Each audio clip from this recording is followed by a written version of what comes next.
Welcome to the Heart Rate Variability Podcast. Each week we talk about heart rate variability and how it can be used to improve your overall health and wellness.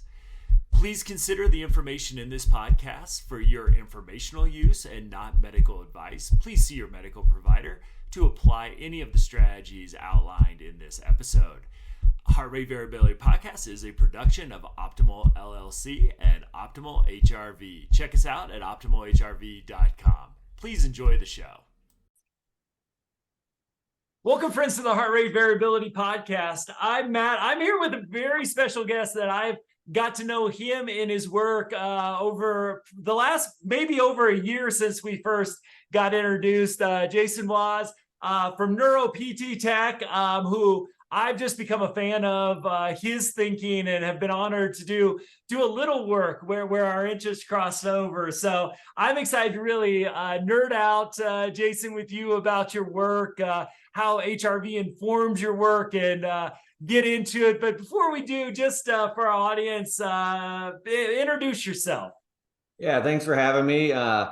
First and foremost, I'm a physical therapist by trade. I have a private practice in Tampa, Florida. Been a PT for about, I don't even know now, 1996, whatever that math is. I've had my practice since 2007, and always been kind of like a gadget geek, more or less. And for physical therapists, and for myself specifically, it's like, a lot of times the technology and gadgets that you try to bring into your practice is like a shiny object that you kind of lose interest on really quickly. And heart rate variability is something that I kind of stumbled upon that I'm sure if you have any physical therapists, listening to this podcast, probably because, 5 years ago, I knew nothing about it. We weren't taught about it. But when I first, came across the benefits and the impact, just looking at heart rate variability can come in, to my patients. It was just like opened up a whole new realm of possibilities as just like a diagnostic as a physical therapist, because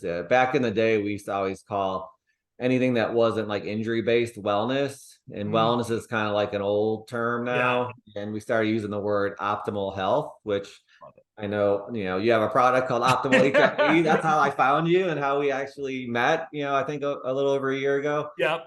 Long and the short of it is, for the past 5 to 10 years, I've been utilizing my practice as kind of like a think tank for emerging technology, and kind of have built a bit of a reputation as a PT who can kind of bring, some things that aren't really well known, and more importantly, things that might seem complex to other physical therapists, and really, super simplify them to the point where it may be helping bring new ideas to market. So, I have a sign behind me that says, remember your why. And my why is kind of, not only helping my own patients here in Tampa, but helping each other help others in the physical therapy profession through my company, NeuPTTech, which kind of brings innovative technology to the forefront of the minds of physical therapists all over the country in the United States.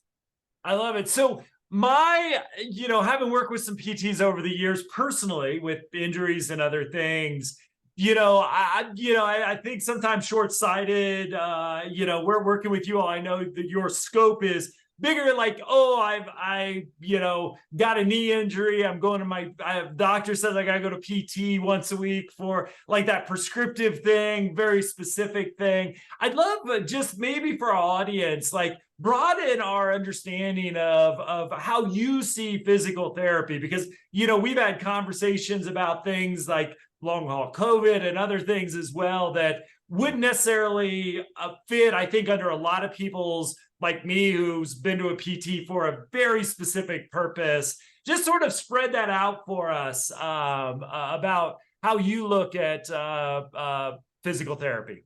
Yeah, I feel like we always have to be curious, inquisitive, and always be learning. And that's easy to say, but do we actually live by it? With some of the new technology, and heart rate variability is by no means new, but there's devices that are improving, like your device and some of the things that I've been using in my clinic. But bringing new ideas to a field where they're traditionally not, part of the tradition. Yeah. And heart rate variability is one of those things. The newbie e-stim device was the first thing that kind of got me into the medical technology, and stand at the top of the highest mountain and tell everybody about it based on how well we get with outcomes with that device. That kind of ties into heart rate variability. We could talk about it in a bit, but physical therapists are like any traditional Western medical practice, where we're taught to ask, to look at the research, to, base everything on evidence-based practice. But something like heart rate variability that's been around forever, it's not been necessarily applied to a physical therapy business and a physical therapy patient model over the years. And so you can imagine the frustration that I've had early on with bringing new things to market and telling people about new ideas, because the question is, okay, show me 20 case studies and 20 peer-reviewed research projects specifically about heart rate variability and how specifically it helps physical therapists. And I go to, well, if you just go on Google and you cross-reference autonomic nervous system, heart rate variability, vagus nerve stimulation, you'll find tons of articles, but you have to just be curious and open-minded enough. I'm a big Einstein quote guy. And one of the quotes that he's famous for saying is, I'm going to look at it so I don't butcher it, but if we knew what we were doing, it wouldn't be called research, would it? So I love that.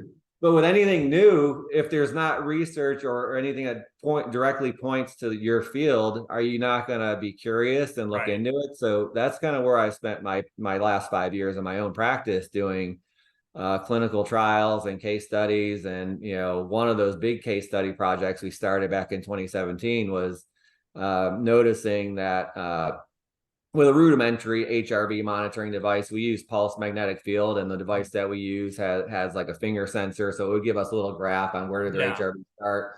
And I really didn't even know what to look for in that, because I really wasn't paying attention to HRV at the time. But I would notice that the HRV scores, that graph, always looked better after doing specific interventions that were kind of unique to the practice. And so what I did is I had a student intern that, for the entire 4 months he was with us, I said, well, let's look at every patient intervention, whether it's traditional physical therapy, whether it's using technology like the newbie device, which has a vagus nerve reset protocol, or whether it's PEMF, whether it's a heavy workout. And let's just kind of start tracking what was their heart rate variability at the beginning of the session, what specific intervention did we do? And we did like probably 6 or 7 different interventions over that course.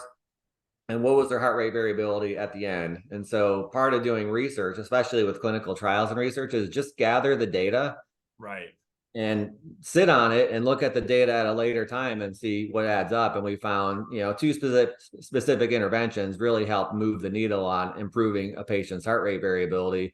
One was pulse magnetic field, low dose of that. And one was the newbie master reset, which stimulates the vagus nerve. And then at the same token, we also noticed that if we really kind of did a lot of heavy exercise, that the patient's HRV would tank immediately after the session, but over the next 2 or 3 days with specific interventions, it would exponentially rise. So we do a lot of work with the military, because MacDill Air Force Base is here in Tampa as well. And most of the, as they call them, the higher speed employees of the government, generally monitor their metrics and their things that are going on in their body. So many of them would wear like wearables, like a Oura ring, or your device wasn't out at that point in time, which would have been great with the with the dashboard that's HIPAA compliant. But and we would start just looking at trends, and that's when I really started thinking, hey, this needs to be part of our normal standard operating procedure when wherever we're assessing any patient, any client, any customer, whether it's performance, optimal health,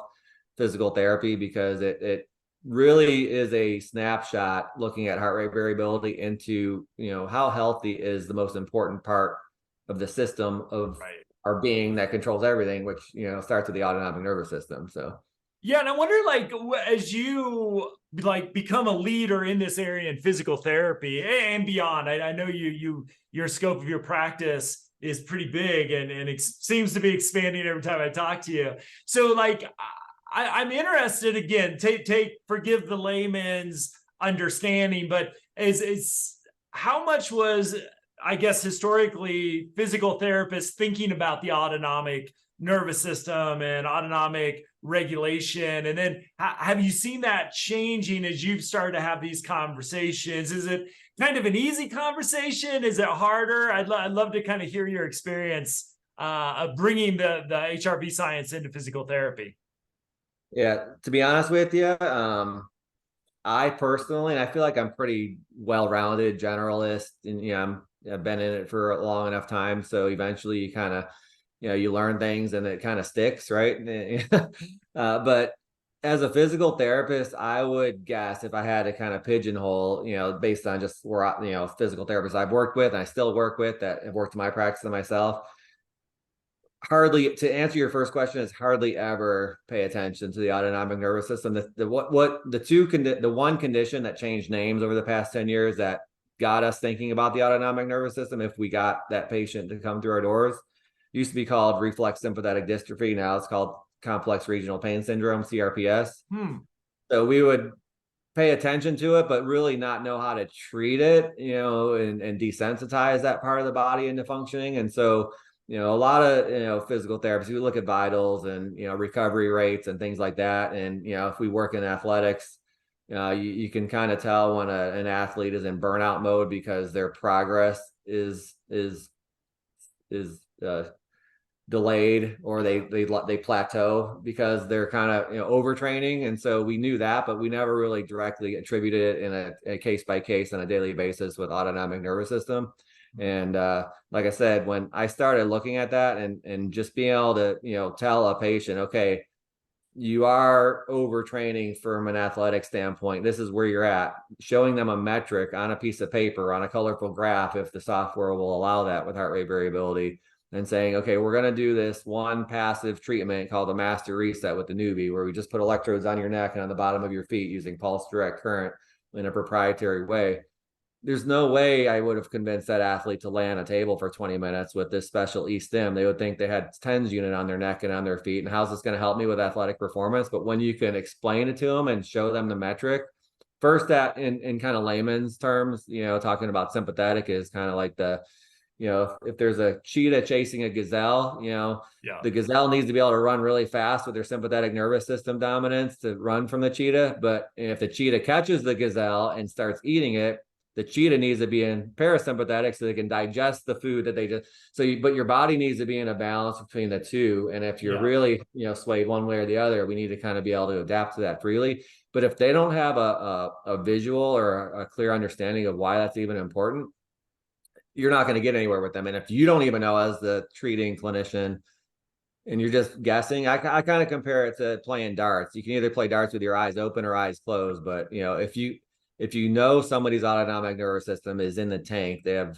low HRV, they're more or less sympathetic dominant, you shouldn't really be, using an intervention that taxes their body physically or mentally or emotionally that much more in that session. You should be doing the things that help recover. So really, in my practice and what I teach to the thousands of other physical therapists that I've had the opportunity to kind of work with over the past 5 years, is it gives you... Therapists know the term evidence-based practice. So this is like the best way to really, on a day-to-day basis, with a real simple 5-minute assessment, to determine evidence-based practice in your physical therapy practice. So I think that's usually what gets them to kind of raise an eyebrow and start thinking about, maybe I do need to kind of look into this. I talk to my staff all the time. We have a weekly staff meeting called a WIG meeting, talk about our wildly important goals to keep us accountable to each other. And, one of the things that when somebody brings up like a suggestion of how we can improve, I always go back to, okay, so what? And not to kind of belittle the question. I want people to be thinking that way, but the so what is, what's the end result of how you're actually going to utilize this, and how's it going to benefit more people, to benefit more, to benefit others. And that's kind of, in a nutshell, what usually gets the attention of other therapists and clinicians when you say, hey, evidence-based practice, this is the best thing I know, how to follow that. Awesome. So I'd love to look a little bit more detailed into your practice, because I know you've developed some platforms yourself. So you learned about heart rate variability. You start, it sounds like we had basically a kind of a similar experiences. Oh, I got to learn more about this and more about this, and then wanting to share with other people. But I'd love to just kind of, as you've integrated in and developed your own approaches and a little bit of your own technology, like just kind of, you learned about it, you're passionate about it, you're in a field that doesn't talk about it a whole lot, kind of where when I got into mental health, we weren't talking a ton about it as well. Let's continue, like how some progress that you made, exciting stuff that you've been able to develop to support the integration into PT. Yeah, well, starting with getting it in front of all of our patients and educating them. I also, coach PT practice owners and kind of the business side, but Yeah. again, the so what. So you have to have, what we call in business standard operating procedures or SOPs. And, I bring HRV and some of these other technologies to a lot of practices. Like I said, I think I've worked with over 3,000 private practices in the US and over 3,500 therapists, over the past 5 years. But it starts with simplicity and transparency. So if in with a standard operating procedure with introducing heart rate variability, and then we can talk about how we expand it after that. But I think it's important to understand, Yeah. you have to do things and educate your customer base, in our case, patients or our athletic clients, in the same way the first time every time. Otherwise, you're playing like Sophie's Choice with who gets Yeah. to know what or who gets to be treated with what. So with the things that are your big differentiators, for us it's the NeuPTTech device and heart rate variability. Mm-hmm. You have to kind of educate every single person that walks through the door on that in a routine, simplistic, easy to understand way. So we've created just like single page PDFs, bullet points that talk about like the gazelle and the cheetah and things that might be important to them. Show them a quick video, and then the session after their initial PT eval. So let's say they come in on Monday for their physical therapy evaluation. The session after that, whether it's Wednesday or Thursday, we always start with getting a baseline heart rate variability assessment, and we relate that back to the information they told us are their pain points or their problem areas on their evaluation. And still to this day, you mentioned something earlier, patients still mostly come to physical therapy because their doctor told them they have to go because they have an injury or an ailment or an illness or a pull or a twist or a weakness. They don't know that almost every state in the United States right now is a direct access state where you can come to see us, within reason for any, physical condition. But at the same time, we have to educate them on, again, what we talked about earlier is the autonomic nervous system. So we always get a baseline HRV and kind of do all that stuff for them. What it's led to, though, is I was actually introduced to you, by a good friend and colleague of mine that you've worked with as well, named Jody Hinkle. And Jody's started working with me in my practice a couple of years ago, helping us do market research. And it wasn't even about heart rate variability or anything like that. But what happened is we wanted to see, like, where can we get better referral sources in our area? What did the market demand? And it actually, after about 6 months of working with Jody, it was during COVID, and COVID was kind of coming to what we think was a close a couple of years ago. Yeah. Something Not knock on any wood around you. but something Yeah. called long COVID and long haulers, Yeah. started coming around, and we started noticing the patients that would come in for like a shoulder issue or a back issue. When we took their history, they said, "Oh, my doctor either told me I have long COVID or I'm having these symptoms," and they're all symptoms like brain fog, sensitivity to light and sound, weakness, persistent, respiratory things, all that stuff. And so after working with Jody, we developed a whole long COVID protocol. And about, I don't know, 6 months into developing that, she's like, "Hey, have you heard about this book, written by Matt Bennett, and he has a whole like wearable system for heart rate. And here's the book. I did read it. At Jody's like recommendation. And so we started thinking, okay, we have a clinical system that we get a baseline of heart rate variability, but your system, Optimal HRV, I think is still the only HIPAA compliant dashboard system that you could use in medical communities and be compliant and things. And so there's very much a need for wearables for these patients as well. So, we're still working through some of the logistics of kind of incorporating that into our long COVID protocol. But that was one of the biggest things. I mean, there's so many people that are suffering from long COVID. And in Florida, I know of one clinic in Central Florida that has like a 6 to 8 month waiting list. It's like a diagnostic center to be able to treat, long COVID. And these people are having a huge impact on their life. Most of them aren't able to work anymore when it gets, really bad. So it's really, been a big issue. So, but if we didn't have heart rate variability, when these long COVID patients come in, It's literally the first diagnostic they've ever had that actually gives them some hope, where it shows we're able to look into their nervous system and actually show them why they're feeling like they're feeling: brain fog, irritability, sensitivity to light and sound, weakness, all this stuff. It really, they're like, holy moly, I'm not crazy. I'm like, no, you're not. And this is most of them are at like the lowest 10 percentile on heart rate variability when you get initial Yeah. baseline. And we can kind of relate to them, like after the specific interventions that I mentioned at the beginning of this podcast that we can do just for phase one. Usually within 2 weeks, that score improves. If it's like below 10% to, let's say, 20 or 30% of improvement. And when they see that, okay, evidence-based practice, we're moving in the right direction. Where if we just physical therapy, we wanted to, stretch it if it's tight, strengthen it if it's weak, improve on balance if they're imbalanced, we'd be kind of spinning our wheels. So just for that particular diagnosis, it's not only hugely impactful to that patient group with long COVID, but I think it's the only reason a lot of them get better is because they actually can see why they're feeling like they're feeling, and they know we're on the right path for that particular, condition. And there's a lot more work to be done, but that's early on what we've been seeing. Yeah, I'm interested to see, because I think, I don't know if long haul COVID is going to be a chronic disease. I'm hoping it's not. But, it seems to be just it's just personal people that I know and have talked to, like really just a terrible condition to deal with. And I'm kind of interested, like, as you start to work with folks who've experienced this, just kind of what have you, just from your personal experience, seen, HRV related or otherwise? Well,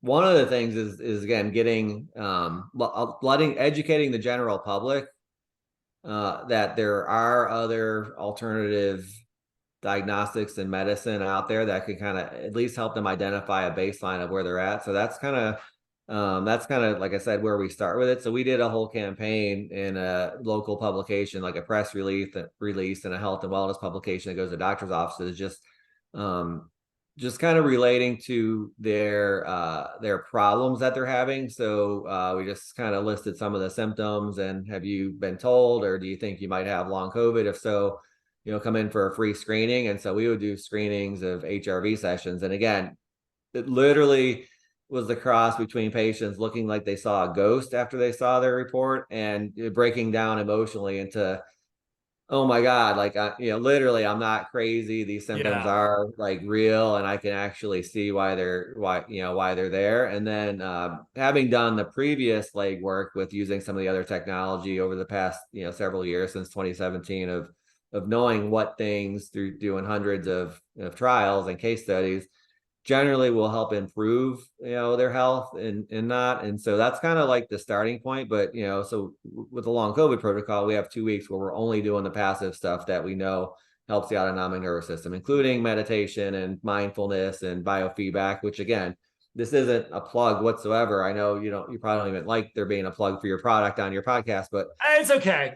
I don't mind. But having but having the biofeedback things built in there, and determining your resonance frequency for how many breaths per minute. There's tons of research out there that say maybe 6 breaths per minute over the course of a large study, but with your particular product, you can determine the exact resonance frequency that helps that exact person determine how many breaths per minute when they're practicing mindfulness, to help improve their heart rate variability, and to train, like you would train a weak muscle, but to train, my understanding is you train the autonomic nervous system to be able to calm itself down. A famous story in sports is like Steph Curry, when, with the, basketball player, when he's getting ready to do a free throw, he knows how to, mindfully kind of get his heart rate down to like something like in the 30s or 40s, something crazy. I'm probably misquoting, but something crazy. But he can kind of do that by being very well mindful of what's going on in his body. For the average person out there, you have to do so much training and so much stuff to get to that point. But if you have something that just directs you through an app-based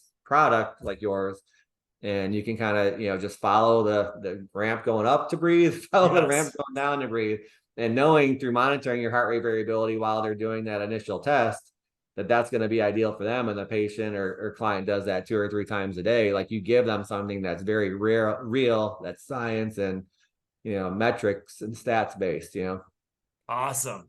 Yeah, I mean that the RF has just been a game changer for me personally too. I mean, I just love that, because like the 6 breaths per minute is kind of what you hear. But once I got to 4 breaths, which is what mine is, I just saw kind of my baseline scores just went up tremendously. And it was just like, it's great to have that data to say, oh yeah, this is not only kind of cool that everybody has their certain rate, but also just to see that results on the baseline over time as well. Just like, okay, this is real, because I'm seeing that N of 1 for me just trend in obviously direction we want to see HRV going in. So it really, and it follows the number one rule in my practice and in my business is it simple and is it transparent? And the way that works, it's completely simple. You just follow what's on the screen.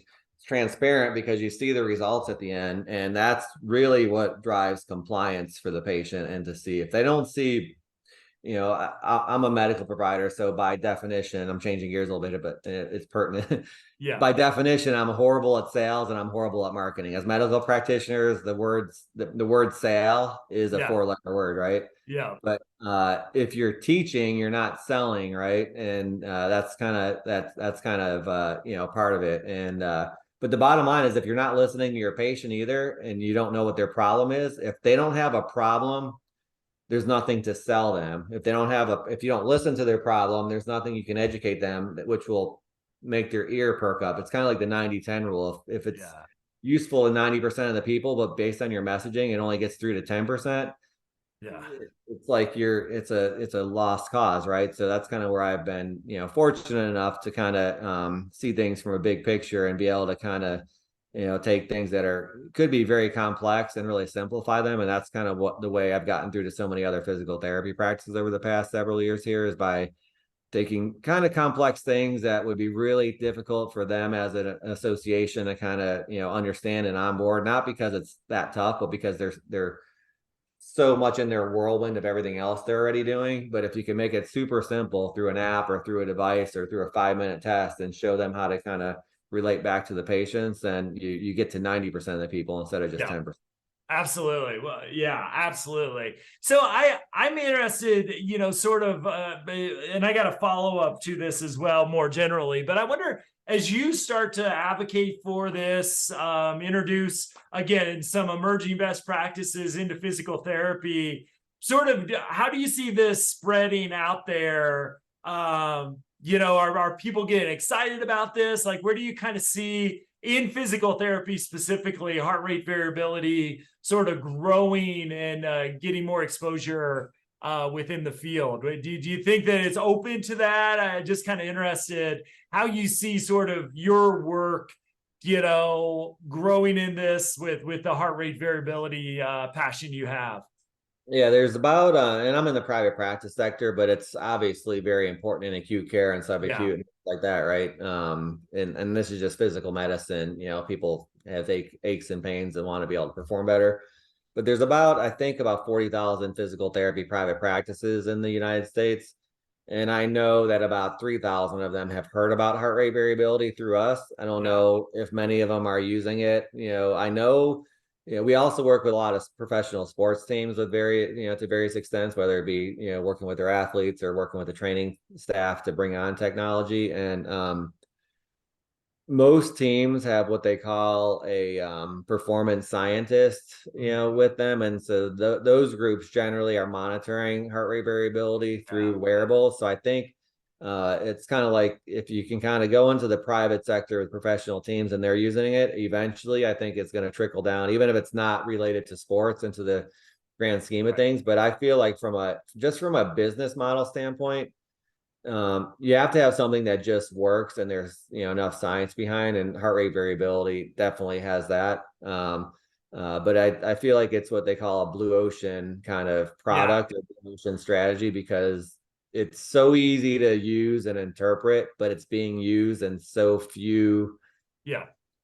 Just talking about the outpatient private practice sector, it's relatively inexpensive. It's easy to learn, easy to use, easy to interpret. So I think the platform, I mean, maybe it needs to be on Dr. Oz or something. I don't know.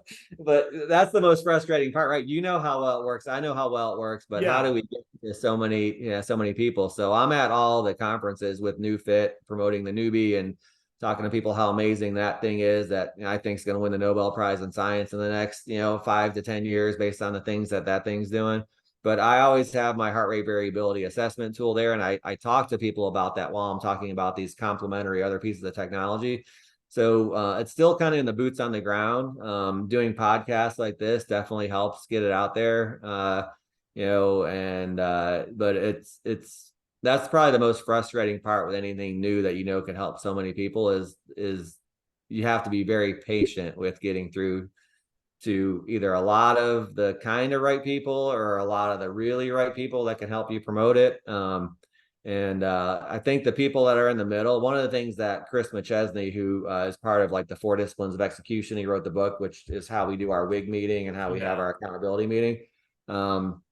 He says, whenever you're kind of approaching people with something new, there's 3 groups, right? You got the hell no's, the people that don't want to adopt and they're going to fight you the whole way. You got the hell yeses that are the early adopters, and then you got the people in the middle. Chris says, work on the people in the middle. And so that's kind of where we're working right now. The ones that are kind of have their radar up, they kind of, understand it a bit, they're listening to it. But at the same time, you have to know that they have a patient population that has the problems, which we know they all do, but you have to kind of relate to the problems, and you have to be a bit of a salesperson and, sell on the pain points of the problems that they're having, and not trying to create a solution for a problem like sometimes we do in other sectors of the world. Or I won't go there. Yeah, exactly. So anything else like the newbie I find really fascinating. I'd love for you to just talk a little bit more about that system, because I thought it was really cool, some of the science you were implementing around that. Yeah, so the newbie device is a pulse direct current electrical stim machine, which is one of the very few. I think it's the only pulse direct current stim machine that's FDA cleared to work on sick people, work on people with ailments and conditions. And it basically is much different than what somebody would think of as like a TENS unit, or you see the stim machines that people put on their abs on TV and it says it's abs. Those are all alternating current. But the way that Garrett Salpeter, who's the inventor, neuroscientist, and engineer that created it, they're based out of Austin, Texas, and his company NeuFit. I was the first PT to kind of discover the newbie. I didn't create it, but when I say discover, I mean I heard about it from somebody who went to like a biohacking convention before it was even FDA cleared, and they said, "Hey, you should check this thing out. It's seems like some of the stuff that you like to tinker with, you should, check it out." So I looked up NeuFit. This is like, middle of 2017 online. And I called the number, and Garrett, the guy who invented the machine and the neuroscientist who's the CEO of the company, answered the phone. And I just felt like it was a good enough thing to kind of look into, and the company culture based on where he said he wanted to go and just wanted to help people and help make the world a better place with, helping get rid of pain and things like that. So long story short is, like, a couple of weeks after I spoke to Garrett, I flew from Tampa to go to his facility in Austin, Texas, and was one of the first like trainees of this new technology that just got FDA cleared. And I was one of 2 physical therapists in the group. Everybody else was either a business person or a biohacker or a bodybuilder. Yeah. And I remember when I went there and learn about it, I was with him for 3 or 4 days. He was talking about the neuroscience behind it, and he said, something along the lines of, "Hey, well, the newbie detects like the fastest afferent muscle fibers, the Golgi tendon and muscle spindle." And he goes, "Jason, you're one of the only medical people in here. Can you explain the difference between the muscle spindle and the Golgi tendon organ?" I'm like, I know them, but I know I'm going to mess it up. Burrito Supreme. Can I punt this one? Thanks. Yeah. I've been out of school for 20 years at that point in time. And that's not a simple question either. It should be, but if you like, you're used to pushing on bodies and things, you don't think about it. So when you said like, the nervous system and how did you have to go back and learn about the autonomic nervous system, I even forgot like what a Golgi tendon organ and muscle spindle did. So when you said you physical therapists, everything about the autonomic nervous system, and I think we take a med surge class in our first semester of PT school and have to kind of, go through all the processes of autonomic and sympathetic, parasympathetic versus central nerve, the whole thing, right? And so I've come a long way since then. Let me just say, Yeah. But so the newbie device it's an amazing thing. It works in three ways. We're able to identify spots on the body. Let's say somebody has a shoulder issue. We're able to do what we call mapping and move it around the person's shoulder wherever they feel the electricity the most at a certain baseline level. Those are the two spots we're going to treat. So again, just like the HRV, it's playing darts with your eyes open, and what it's looking for are spots where the body's already like spastic or has a muscle tension or increased muscle tone. It's you're finding things that you need to inhibit, not finding things that are weak. And so if you can kind of turn down the artifact of things that are overactive and overprotecting because you have an injury, an illness, whatever. So that's the first thing it does. We're able to map, and then you just use the device by having the patient move.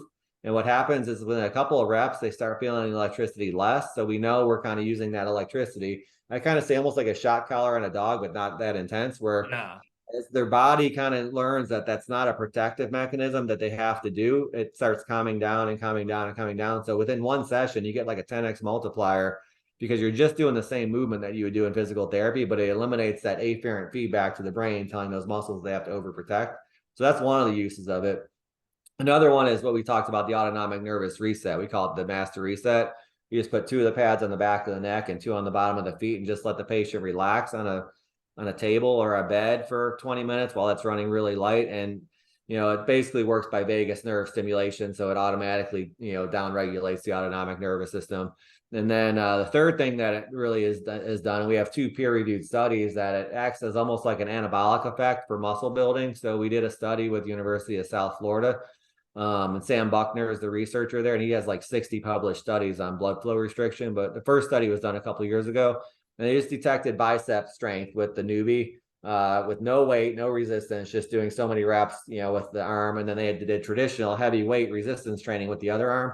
And the results of that study showed that the person that just worked, the arm that just worked out on the newbie, had less perceived effort. The delayed onset muscle soreness was worse than the traditional workout, but the muscle histological changes and the muscle growth was the same virtually as working out with heavy weight. So think about the impact of that with being able to kind of work out and develop muscle activity and muscle mass without putting any stress across the ligaments, tendons, or joints. So that's kind of the trifecta of how it works. But we also noticed by using the newbie, by doing that workout with less perceived effort, initially makes heart rate variability tank because it's a really heavy workout, even though we didn't use weights. But over the next 3 days with the rebound, we notice it's better on day 2, even better on day 3, and even better on day 4 compared to like what it would have been if you just did no intervention. So that's one of the really cool things that we detected in our case studies.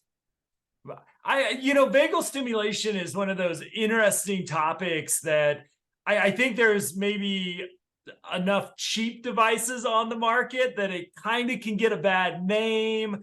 I would just love, because I think to get a voice out of there that somebody who's utilizing it clinically would be really valuable for our listeners. So I would love to just that aspect of your work. What are some benefits you see as somebody's on that table getting what I would call a clinical grade? I'm not just like doing this. Yeah, I think the biggest thing with the newbie device is it's pulse direct current, and everything else out there that you would see like on the market, whether it's on Amazon or you see these ads on social media for this. And I actually have them sent to me by my own customers, by colleagues of mine that use our technology and believe in it and know the research. Probably 3 times a week, I'll get something sent by somebody. Hey, did you see this thing? How does it compare to the newbie for the master reset? Or did you see that one? And generally speaking, there's a huge difference in neuroscience and physics behind pulse direct current and alternating current.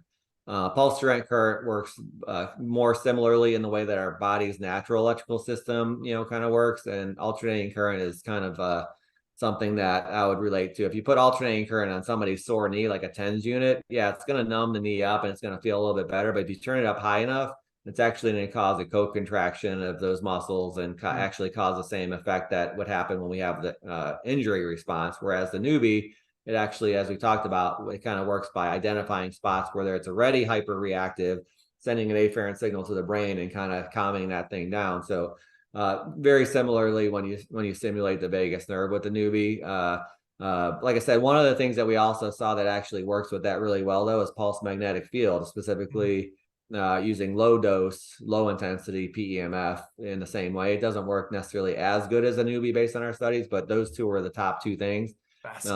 next to mindfulness and next to the things that diaphragmatic breathing and the Yeah. things that take some effort, they take some practice to do. And that's actually like, if you can just throw the newbie on your neck and on your feet And get a versus lot of that benefit. have to learn how to meditate properly and be able to do it. It's just, the fact of the matter is we're kind of like a low attention span society still. And so something that you could just apply that Yeah. also, by the way, lasts sometimes for 2 or 3 days afterwards. And then you Yeah. start needing less and less of those things as you do them more. Right. And so it's just kind of a different way to look at it. Like, and when people come to physical therapy specifically, they want to be treated and worked on. They don't want to Yeah. just come in and do the same, lack of a better term, crap that they could be doing at home, but you do Right. it in the clinic because they're paying you a copay. You want to have something that's a differentiator, and Yeah. whether it's hands-on techniques that they can't get, whether you do dry needling and you do that, whether you have the newbie or PEMF or HRV, you need to kind of be able to show them value when they come to you for things that they can't just do on their own, right? So, Yeah, absolutely. but you Great. also need Well, to educate them for follow-up and for continuity, for sure. But when they're there, don't do the same stuff that you already gave them to do for follow-up and for right. maintenance.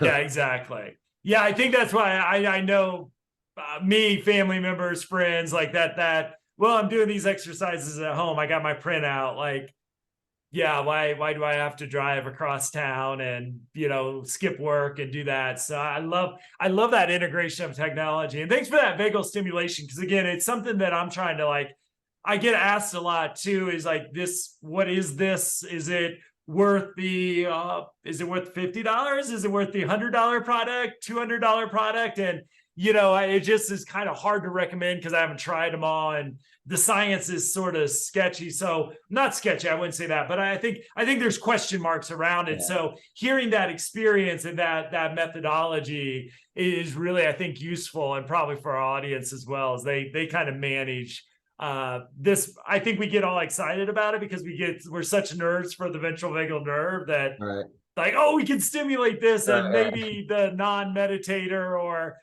you can sit on the couch, watch Netflix, and zap yourself. So Yeah, we're actually working with another company. We're always experimenting, and just to show you how seriously we take this, we're not just going to do like a short-term single-person case study and put it out there that it works and everybody should do it. We're working with another company with another device that uses a combination of magnets, infrared light, heat, and micro vibration at certain frequencies. That they're doing work with a retired military veterans group with PTSD, and they're noticing that if they put it over like the neck and in front of their chest, then kind of stimulate that they're also improving in their vitals. They're not looking at HRV specifically, but all the things that HRV would affect: respiratory, resting heart rate, all those things. And over a short period of time, they're noticing improvements. So we're looking at testing that across a broader spectrum. But every quarter, my staff in my physical therapy practice, we have a kind of a professional development project. And a couple of quarters ago, we actually utilized your system, Optimal HRV, and did the mindfulness, the biofeedback and the mindfulness as, they had to do, I think, 10 or 20 minutes 3 times a week with that. We had a group A that did that, and we had and measured their heart rate variability before and after. And we had a group that did the master reset on the newbie, and we kind of compared those things, which the results were pretty comparable with how interesting. how it affected, Cool. and we have a staff of like 12 people, so it wasn't a huge, but like 6 of each, and we did it over 3 months and to kind of, identify those things. So we're always like spending more time. If there could be a take home message to any clinicians, but, specifically physical therapists that are listening to this, and, we'll certainly promote it across our channels to get to more physical therapists once it's published, but it's,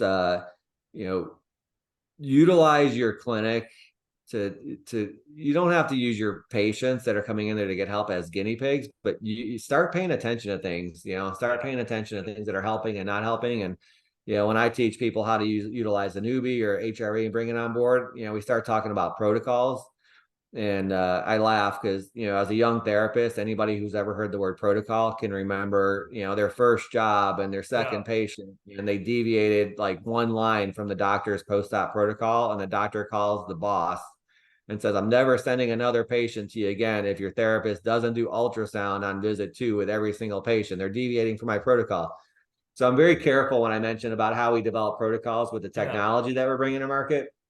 But the way I define it is it's just a starting point. Like if you've not done a lot of these things or seen a lot of these patients, it's just a starting point to kind of not be afraid to utilize the technology. But protocols are made to evolve and get better. So if we can give you a starting point to at least do something, get started, right? As you see through experience, education, use, that you can kind of deviate from that, do that as soon as possible. But we don't want you to not be,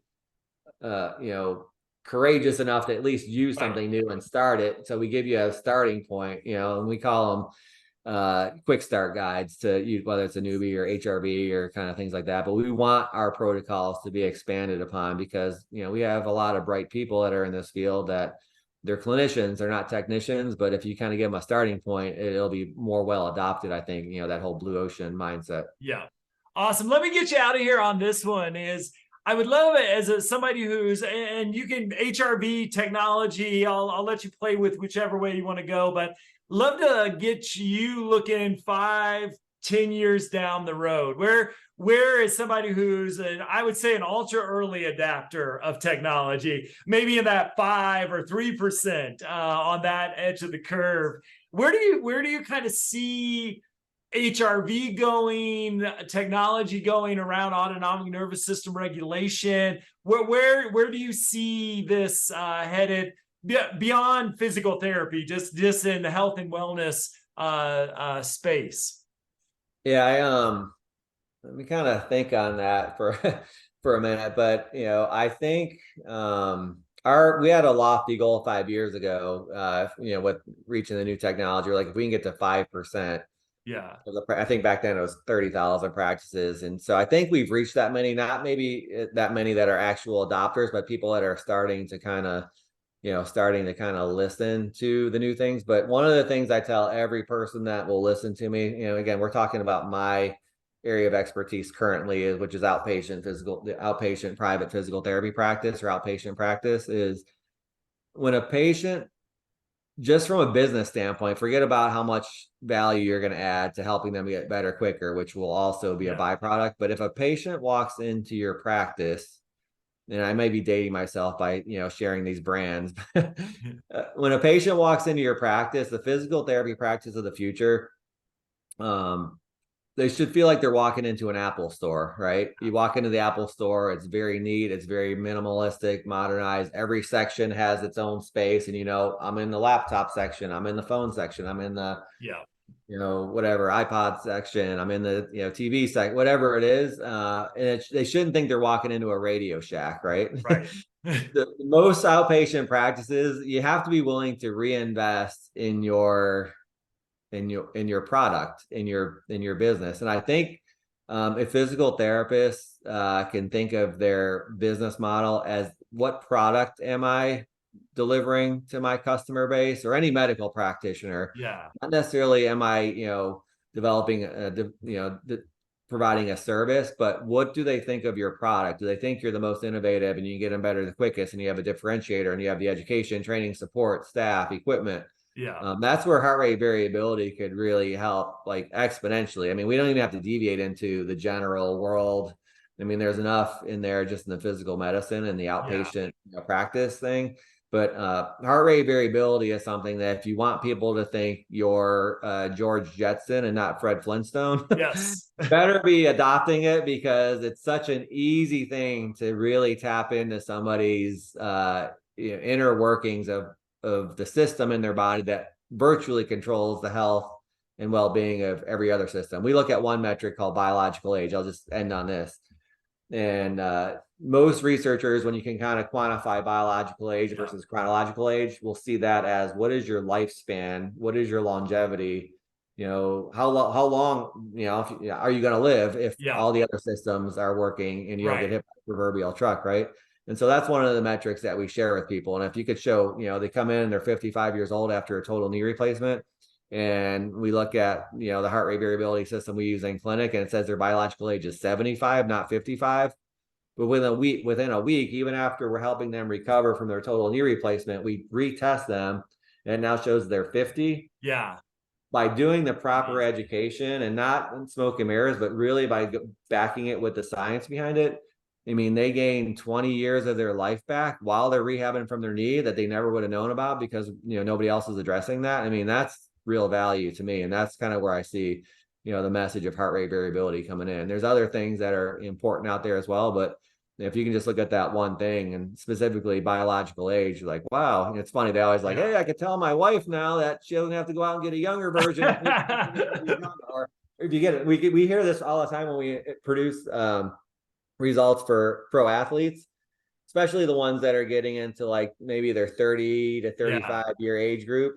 And they're getting ready for a contract year. And we're like, I've had pro athletes say, hey, my heart rate variability says I'm not 32, but it says I'm 22. Can I share this with my agent so he can use this to actually show them that inside I'm not really that old? I mean, I've actually had pro athletes ask me that. Yeah. So it's kind of the other end of the spectrum. It is fascinating though, because like doing these, I mean, it keeps you young in ways that I obviously haven't been 30 in a long time at this point, but it's like, I believe I feel better now, but it took those like years of practice and thinking about diet differently, nutrition, like, but that the payoff is like, okay, I could, wake up still every day with energy to get excited about my work and, that payoff. And I think to give a number around that, heart rate variability is one of those factors that keeps me in check, but I love that biological age. I mean, people have always seen everybody that's listening to this can relate. They've seen a really young 65-year-old and they're like, wow, I can't believe they're 65. It's not just appearance, it's everything, right? Right.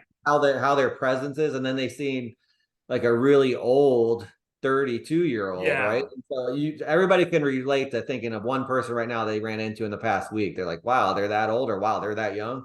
That's like the best way to kind of characterize it, I think. So yep, absolutely. Well, Jason, this has been a fabulous show. I really appreciate your time. I know the audience will quickly recognize why I love what you do, partnering with you all in your great work. I love how you think. So it's been great to learn from you, learn what you're doing, and share that with the audience. If you could just give a quick, if people are interested in your work, obviously we're going to put this in the show notes, but maybe just a quick web address or two for those maybe driving in the car and can put it in their notes. Sure. The medical technology company that we've been mostly talking about is NeuPTTech. If they can see my shirt, Great shirt. They're not driving, but it's NeuPTTech.com. My email is jason@neupttech.com. My physical therapy practice, it's called CEP Physical Therapy. It's gocepro.com if you want to see what we're doing local to Tampa. But if anybody ever has any questions and wants to reach out, I spend most of my time. I'm afforded the time now to work with any practitioner, clinician, consumer that is interested in learning more about any of this stuff. And I always make it a point to talk to them. So reach out to me and be happy to set up a Zoom call or a phone call or anything like that. Awesome. Great. Thanks so much, Jason. And as always, at optimalhrv.com, go to the podcast link. You can find show notes. We'll put all that information in there. And thank you, Jason. Thank you, the audience. Really enjoyed this episode, and we'll see you next week. Thank you.